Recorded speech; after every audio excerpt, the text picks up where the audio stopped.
আদালি ওয়ালিয়ান ফাকাদ আযানতু বিল হারব। যারা আমার ওলিদের বিরুদ্ধে কথা বলো তাদের বিরুদ্ধে স্বয়ং আমি আল্লাহ যুদ্ধের ডিক্লার দিলাম। সুবহানাল্লাহ। কারোর কথা বলেন নাই, কারোর কথা বলেন নাই, স্বয়ং আল্লাহ বলেন মান আদালি ওয়ালিয়ান ফাকাদ আযানতু বিল হারব। যারা ওলিদের বিরুদ্ধে কথা বলবে আমি আল্লাহ নিজেই তাদের সাথে যুদ্ধের ডিক্লার দিলাম। জয় করুন আল্লাহু আকবার।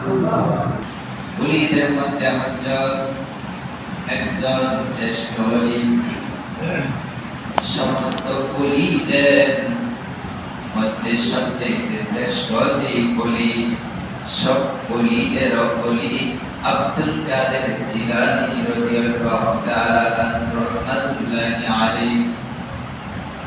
তিনি একদিন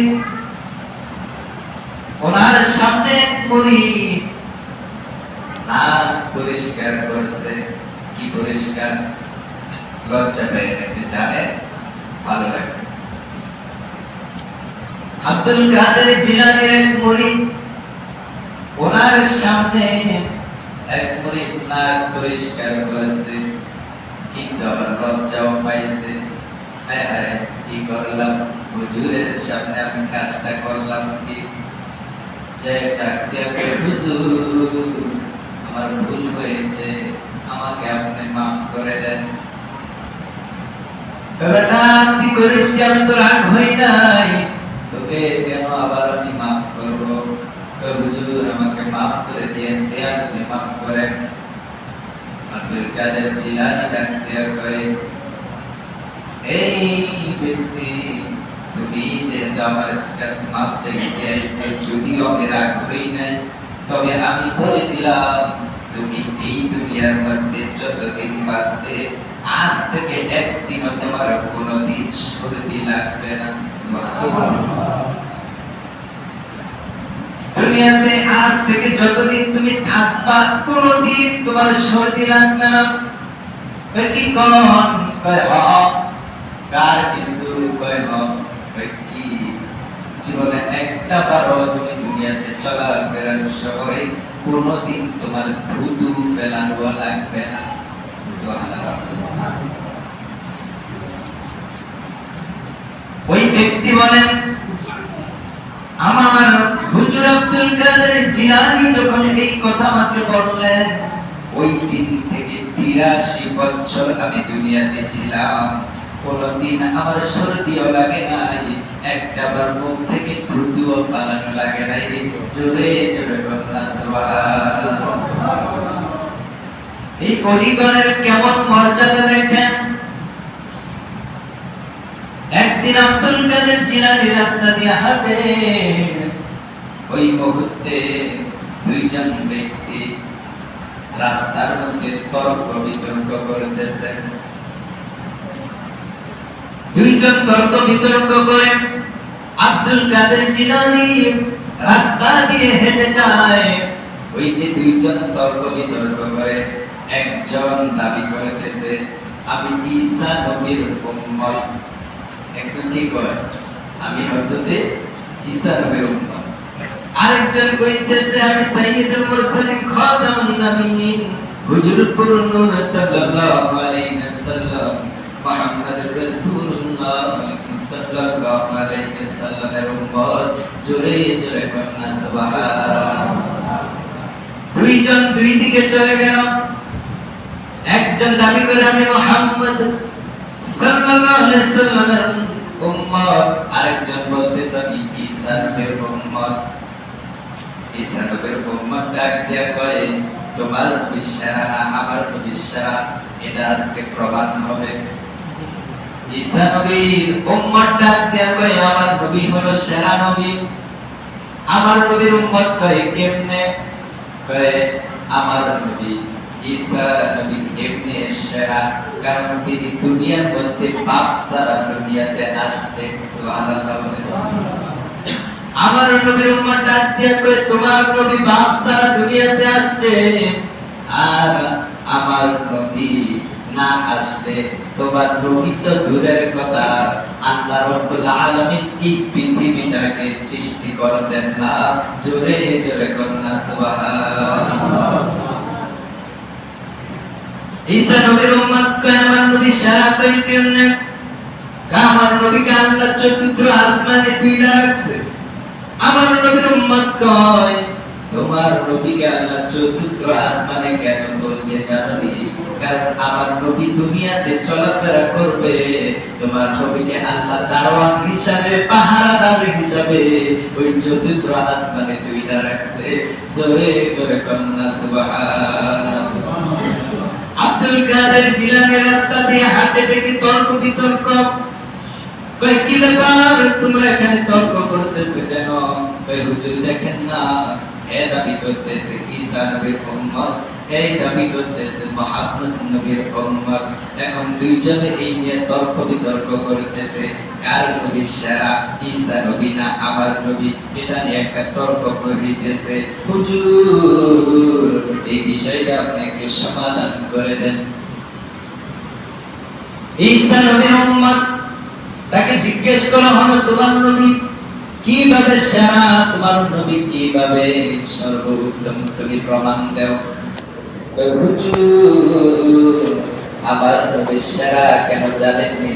আমার নবী কবর থেকে লাশ তুইলা চিন্তা করতো, সুবহানাল্লাহ, মরা মানুষ চিন্তা করতো।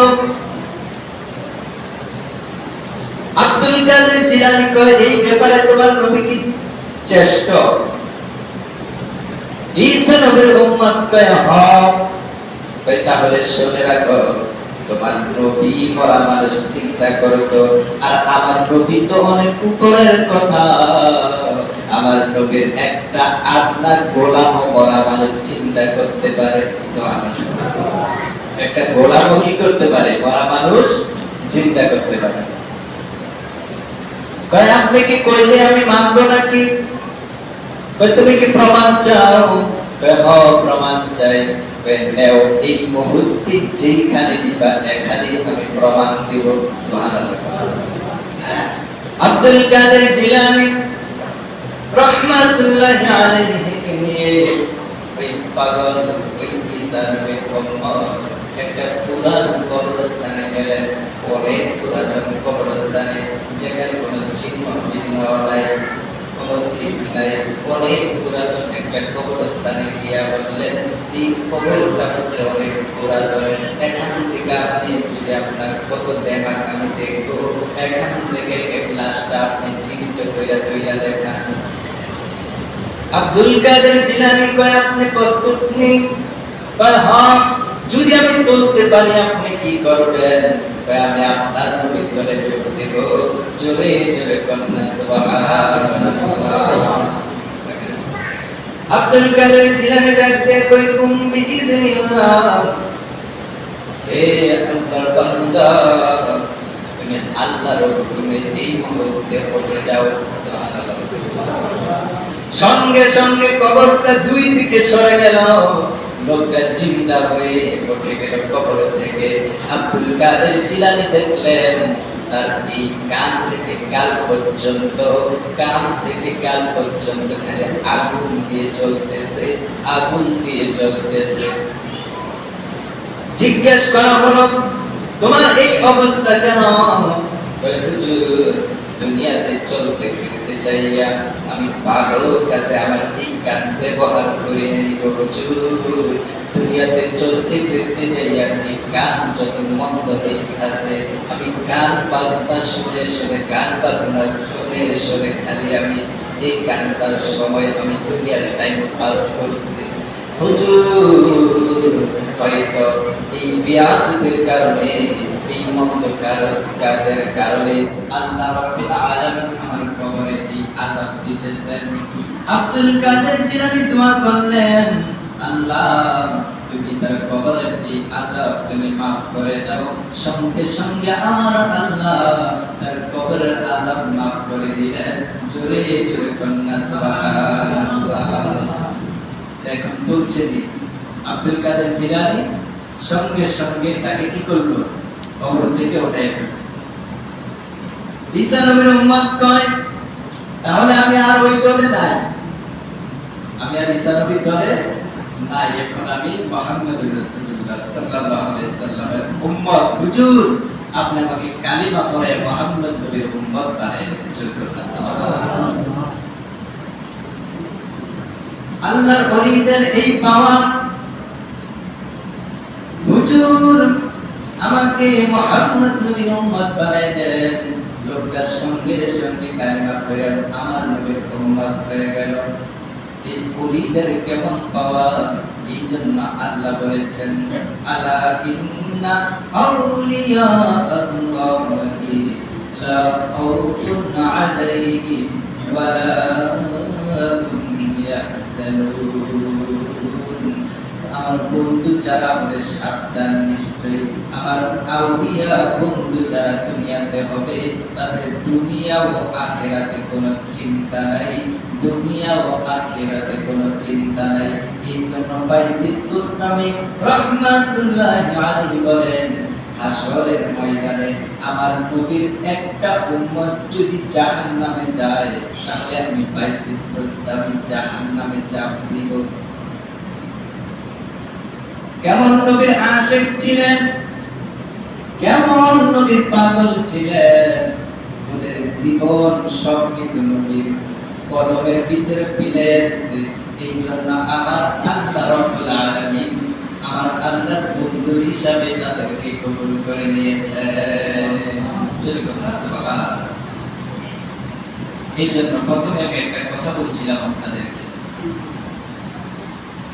চারটা বিষয়, খেদমত, সোহবত, মহব্বত, ইবাদত, এই চারটা বিষয় যদি আপনি মানেন, আমল করেন, আপনার মুফতি হওয়ার দরকার নেই, হাফেজ, আলেম, ওলামা হওয়ার কোনো দরকার নেই। এই চারটা বিষয় যদি আপনি আমল করেন, নিঃসন্দেহে আল্লাহ রাব্বুল আলামিন আল্লাহ আপনাকে আল্লাহর ওলি হিসাবে কবুল করে নেবেন। যেরকম সুবহানাল্লাহ। ওলি হতে চান, চারটা বিষয় আমল করেন। রব্বুল আলামিন আমাদেরকে বোঝার তৌফিক দান করুন। সকল আমিন।